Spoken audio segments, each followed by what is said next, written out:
Today we will be starting the second chapter in the book about the wave motion.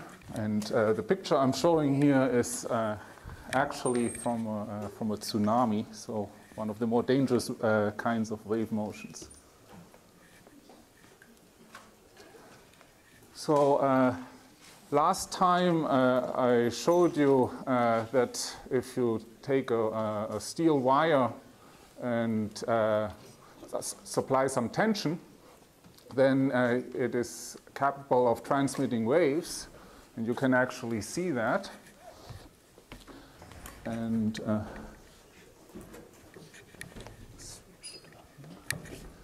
I also showed you this little demonstration program that illustrates how this wave movement progresses. And it's very important for waves to distinguish between the motion of each piece of rope, which just moves up and down, and not left to the left and right, just goes up and down. But the combination of all that up and down movement from each of the pieces of rope actually creates a movement of the entire thing, which is then called the wave. So the wave seems to be moving to the right. If I move the mouse pointer at a particular point, then this little bar on top here, that one, actually shows you the displacement at that point as a function of time. So when it's green, it means it's deflected up, and when it's red, it means it's deflected down. And you can see that in the case of this wave, that each of the pieces of rope actually undergoes a simple harmonic motion. If I sort of try and move the mouse pointer with the wave, you see that the displacement remains roughly constant.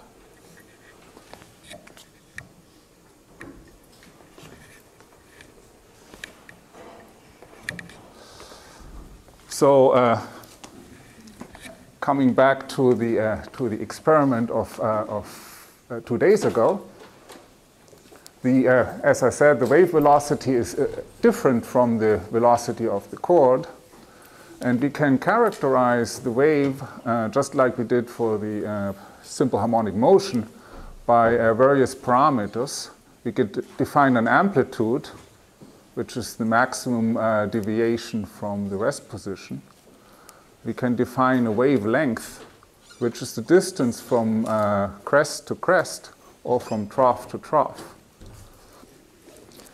And as it happens, the wave travels by one distance of lambda in the time that it takes for each of the pieces of rope to complete one period of simple harmonic motion.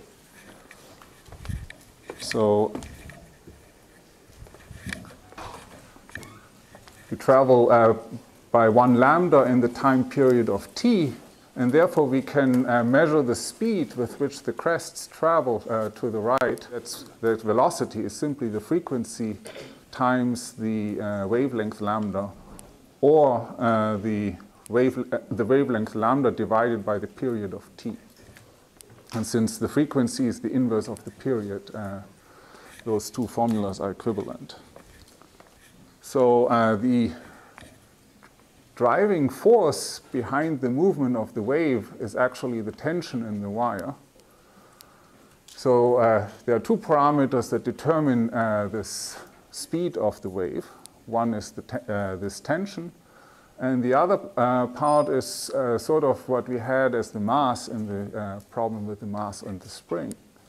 And in this case, it's not a mass, but a mass per length, a mass density. So how much kilograms for each meters of rope do we have? And just like we had the angular frequency square being related to the ratio of the spring constant divided by the mass, so in this case, the velocity of the wave square is the ratio of the tension force divided by the mass density. So that is a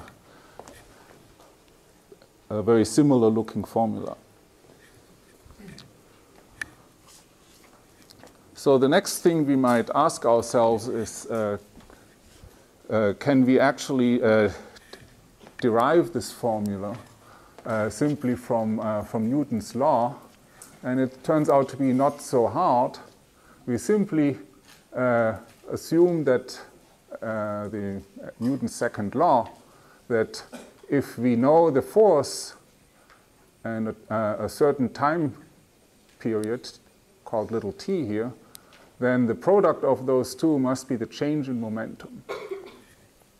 That's another form of Newton's law. And from this little graph, we can see that the ratio between the tension between the force along the rope and perpendicular to the rope is similar to the ratio of this distance here, which is proportional to the velocity of the wave, and this portion here, which is proportional to the velocity of a piece of rope. And so since we know that those two forces have the same ratio as those two distances, we can then calculate what is the accelerating force in the transverse direction. And then simply knowing the mass relevant for this problem, which is simply this distance Vt times the mass density. So that gives us the mass of that piece of rope. And we arrive then with this equation. This is this ratio of those two velocities. And this is the mass. And this is the velocity. So together, those two are the change in momentum. Momentum equals mass times velocity. And in this equation, we have a v prime on both sides here. And so that cancels out. And also the t cancels out. And when we solve for the tension force, then we get the tension force divided by the mass density gives us the velocity squared. So that is how one can understand this formula. So I showed you a transverse wave last time with a steel rope. I will try to show you now a longitudinal wave, which is a little bit harder to demonstrate. So here I have a long spring suspended by these various pieces of string. And now I will try and excite a wave traveling through that spring. You can sort of see it traveling back and forth. I'm going to change the tension a little bit.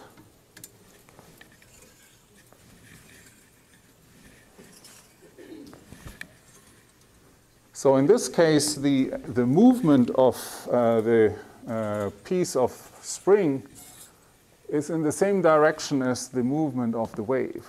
There are still different movements, because obviously ultimately the spring doesn't move. Each part of it just oscillates back and forth. So let me try this again, this time with a little bit more tension. You can sort of see a wave traveling. Were you saying what wave is in the same direction as what? In this case, the motion of the wave is in the same direction as each piece of spring. So each piece of spring moves back and forth in this direction, and the wave travels as a whole in this direction. While for the transverse wave, it was that the motion of each piece of rope was perpendicular to the motion of the wave. So, those are two different types of wave, and I've summarized it here again.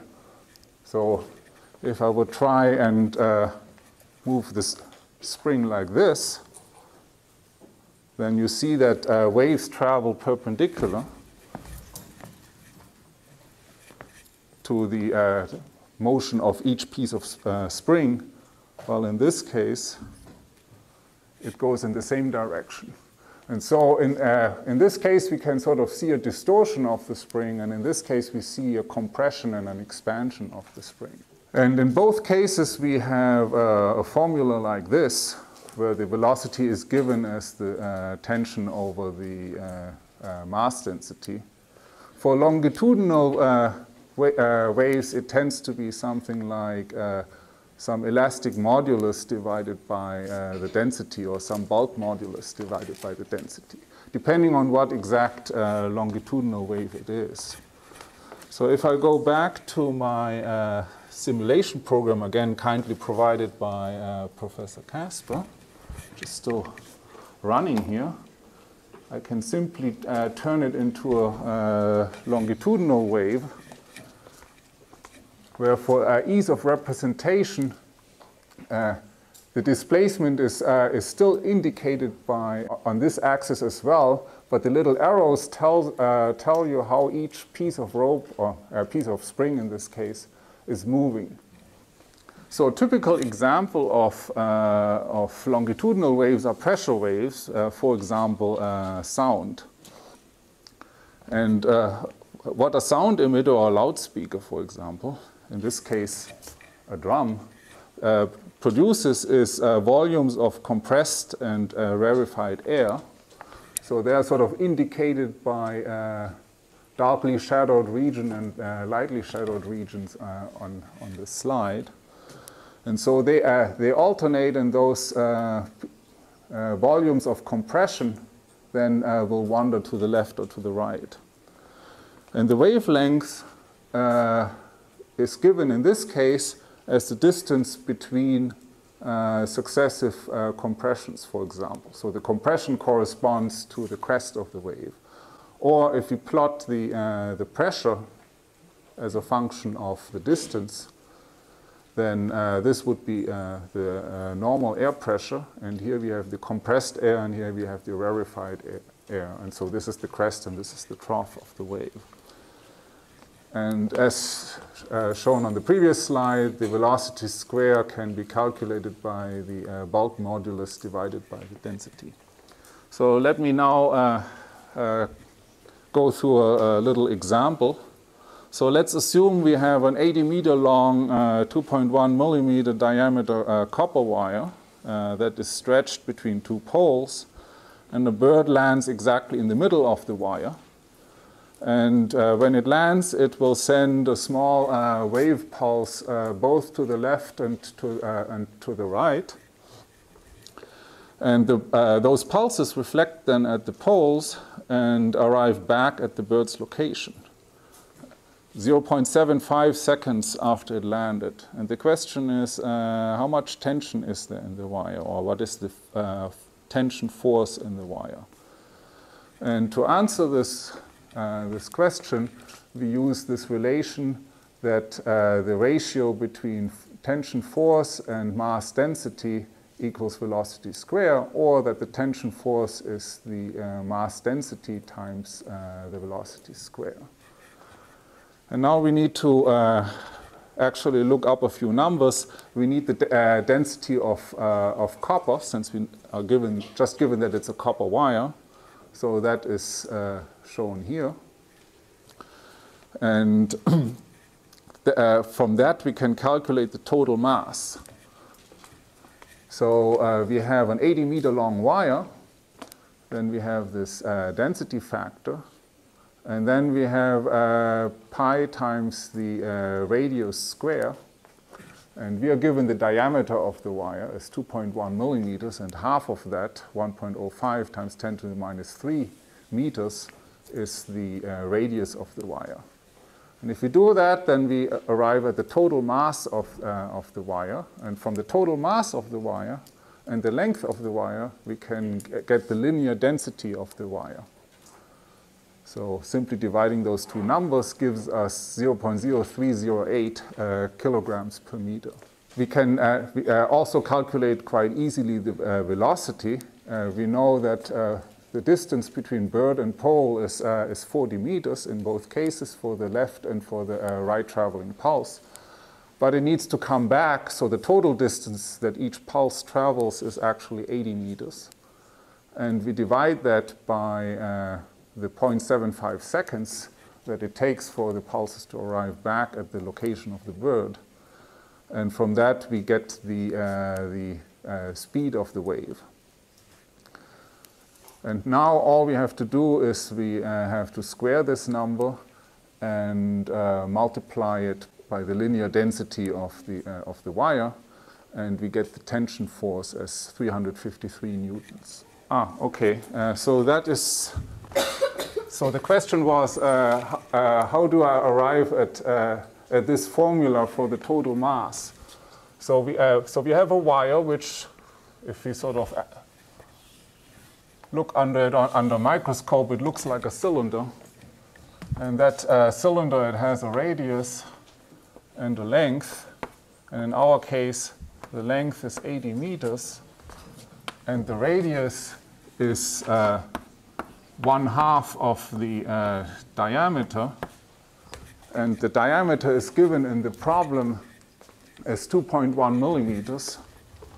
So it's 2.1 divided by 2 times 10 to the minus 3 meters, or 1.05 times 10 to the minus 3 meters. And the volume of a cylinder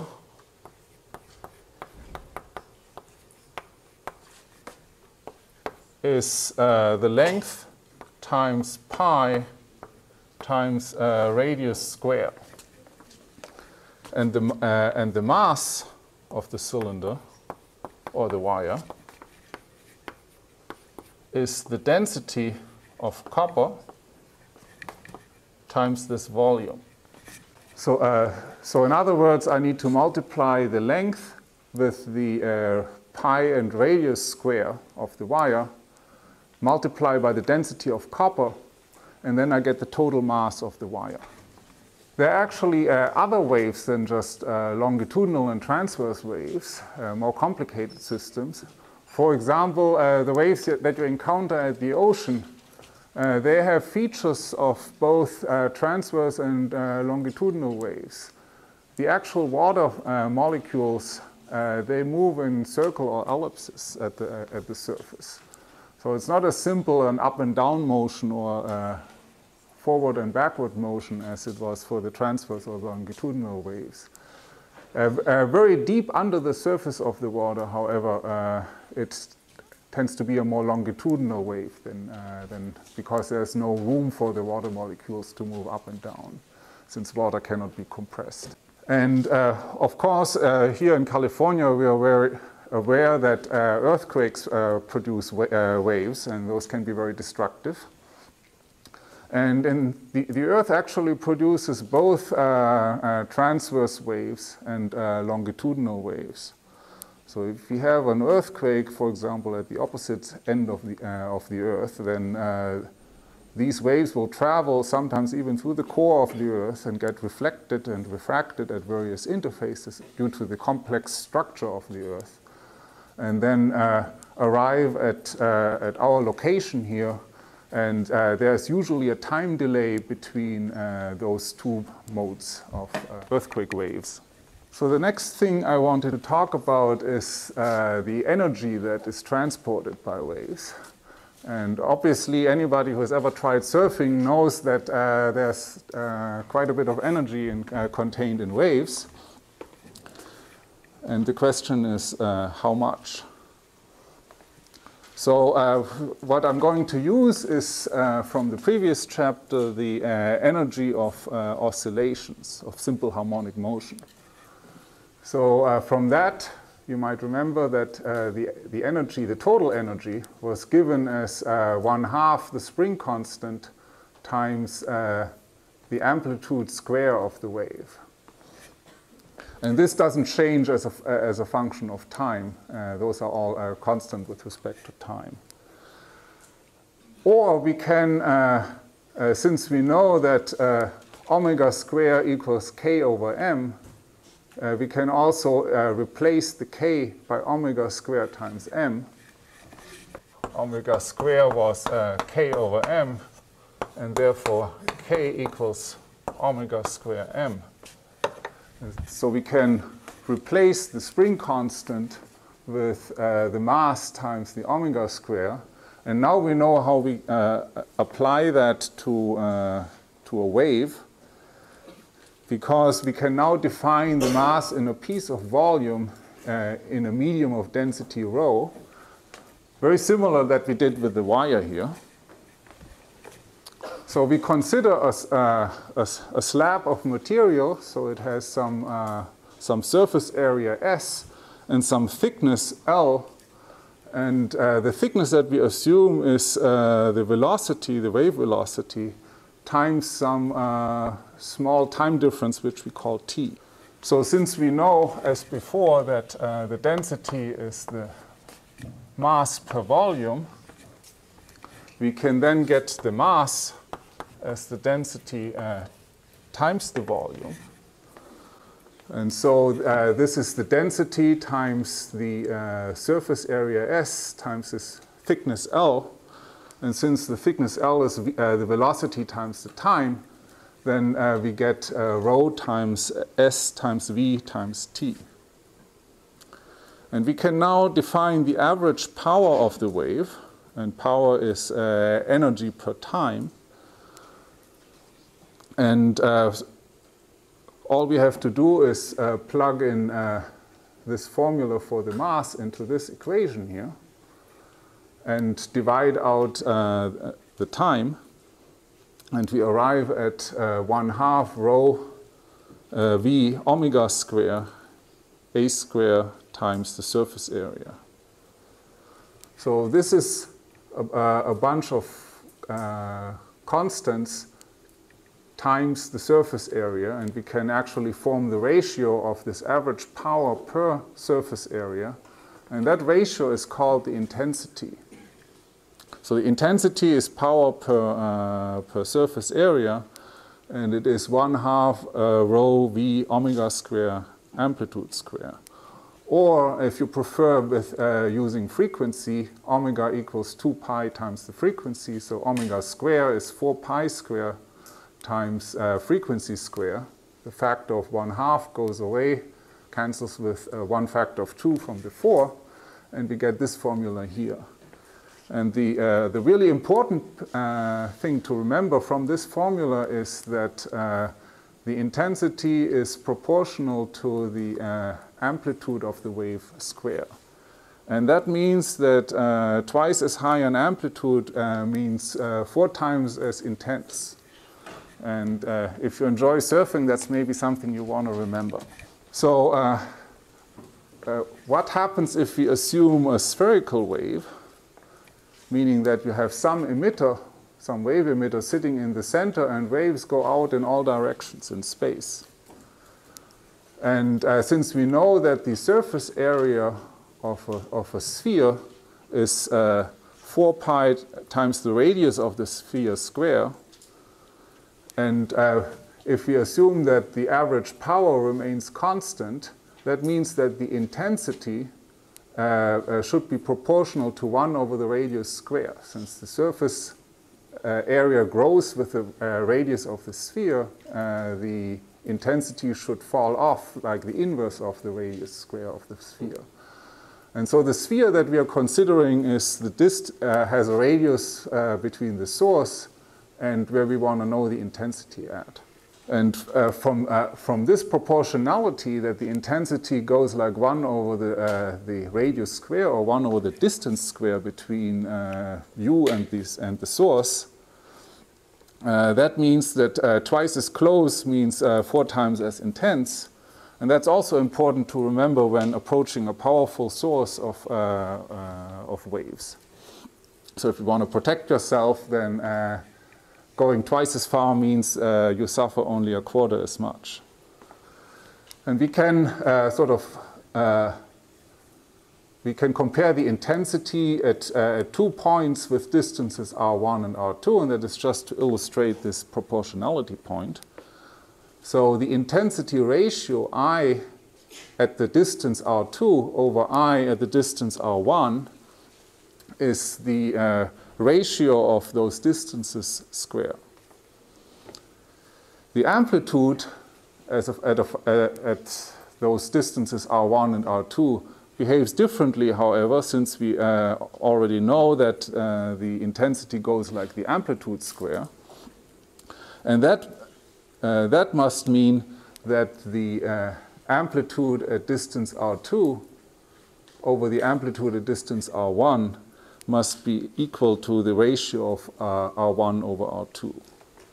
And that is because the intensity is proportional to the amplitude square, which is, but it's also proportional over 1 over the radius square. And therefore, amplitude should behave like 1 over radius. So let me make an example about the intensity of earthquakes when those earthquake waves travel through the Earth. So let's assume an earthquake, and it makes a P wave, and it travels through the Earth and is detected 100 kilometers from the source. And in that point, it is detected with an intensity of 1 times 10 to the 6 watts per meter square. And the question is, what is the intensity of that wave when it's detected 400 kilometers from the source? And for the answer, we assume that the wave is a spherical wave. The distance r1 equals 100 kilometers, and the distance r2 equals 400 kilometers. And therefore, the distance r1 over r2 is just a quarter. That means that this distance square is 1 over 16. And if we take this ratio, sorry, I forgot the square here. If I take this ratio, square it, and multiply it with the intensity of 10 to the 6 watts per meter square, then we get 6 1/4 times 10 to the 4 watt per meter square. And by the way, the amplitude would be 1/4, since the amplitude behaves like the inverse radii. So let me describe how one can represent waves in general mathematically. And so what you have initially at some time equals 0, for example, with the rope that we considered at the beginning, we have some complicated pulse shape. It can be any arbitrary pulse shape, which we call d0 of x. And for example, I made it so that the maximum deviation from the rest position of the rope is at x equals 0. So that's what we have given, a pulse shape at time t equals 0. And that can, of course, be a simple sine function, or it can be anything else. And now it travels in the time period t to some other location, and that other location will be x equals vt. So this maximum deviation from 0, it traveled over here, sitting now at x equals vt. So how do we describe that? First of all, we remember that we already know the velocity, the phase velocity of the wave, how fast crests move. V equals f times lambda, where f is the frequency, and lambda the wavelength. And we define the displacement for each position x at any time t, and we call that d as a function of x and t. And if we have this pulse, this initial pulse at time equals 0, that means that d of x and 0 equals d0 of x. And then you can convince yourself that d of x and t, if that's given as d0 of x minus vt, that describes that pulse traveling to the right, meaning that if t equals 0, then it's obviously true. And if the pulse has traveled to the right by a distance of vt, for example, the maximum, then the maximum will be sitting at vt, and vt minus vt is 0. So the maximum has indeed traveled to that position. So similarly, if you replace this minus sign with a plus sign, the pulse, instead of moving to the right, is moving to the left. So to make this a little bit easier to understand, I'm next talking about sinusoidal waves. So in the case of sinusoidal waves, this pulse shape is a sine function. And we've already characterized the wave, sinusoidal waves with this wavelength parameter, lambda. So we now define another parameter, 2 pi over lambda, because the sine function has a period of 2 pi. And 2 pi over lambda is kind of like what we had as 2 pi over the time period for the simple harmonic motion. And we call that parameter k. This is often referred to as the wave number.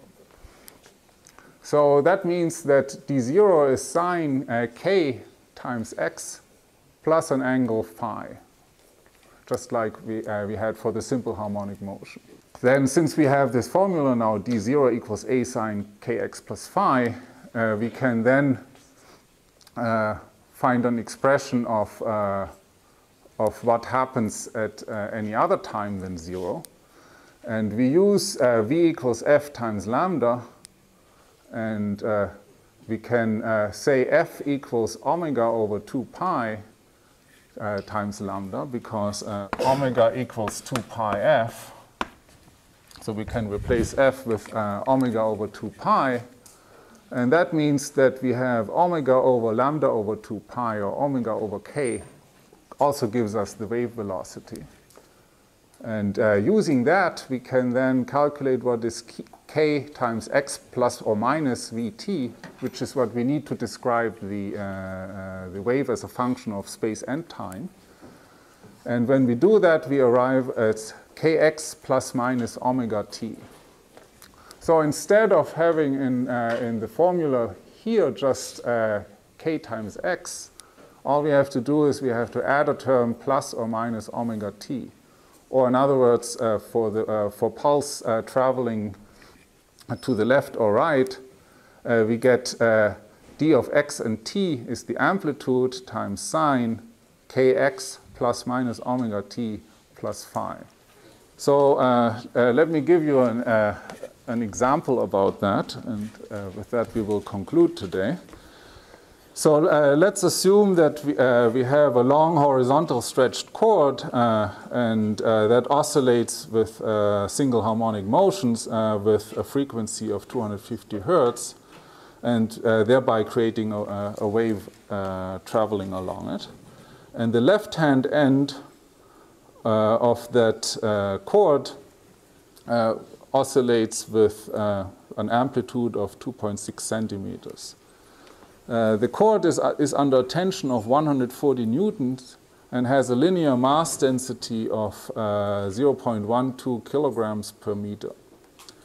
At time equals 0, the end of the chord has an upward displacement of 1.6 centimeters, and it is falling. And the problem is determine the wavelength of the waves that are produced and the equation for the traveling wave. So to answer those questions, we first start with the phase velocity. So the phase velocity, again, can be calculated by this formula. The square of it is the ratio of tension force divided by linear mass density. And we are given the tension force is 140 newtons, and the linear mass density is 0.12 kilograms per meter. And we arrive at a wave velocity of 34.2 meters per second. Next, we use the equation that the velocity equals the frequency times the wavelength. And we solve that for the wavelength, so that gives us the velocity over the frequency, or the 34.2 meters per second, divided by the 250 hertz. And that gives us 13.7 centimeters, or 0.137 meters. So now that we have the wavelength as 13.7 centimeters, for the equation for the traveling wave, we want the wave number as well. So we need to take the ratio of 2 pi and this wavelength. And if we do that, we arrive at a wave number of 46.0 per meter. Then, once we have the wave number, we can use the wave velocity and this wave number to give us the frequency of the wave using V equals omega over k. So that means that omega equals Vk. And that gives us 1571 per second for the angular frequency. And we've already been given the amplitude for the wave as 2.6 centimeters. So as usual, the hardest part in this problem is determining the phase of the wave, this phase angle that we need to find out. So in this case, what we know is that at time equals 0 and at position equals 0, we know that by simply plugging it into the equation, amplitude times sine kx minus omega t plus phi, this is the amplitude, this is kx minus omega t, which is just 0. And that must be, as given by in the problem, 1.6 centimeters. So in other words, 2.6 centimeters times the sine function must equal 1.6 centimeters. And we can use a calculator and type in the inverse of the sine function for this ratio, and we arrive at 0.663 radians. And just like for the simple harmonic motion, we have to be careful that the inverse sine function is not unique, and we need to actually test whether this solution is correct. And to do that, we usually look at the velocity. So for the velocity, we derive this with respect to time, and the sine becomes a cosine, and the minus omega moves out, and we get minus omega a cosine kt minus omega t, which is again 0. And this one is smaller than 0, and that's good because we are given that the chord has an upward displacement, but it is falling, meaning that the velocity is negative. And that means that this angle phi is the correct solution. And we can then summarize the equation for the wave as a function of both x and t. This is the amplitude, 0.026 meters. This is the wave number, 46.0 per meter. This one is the frequency, 1571 per second. And finally, this one is the phase angle, 0.663 radians. So that was all for today.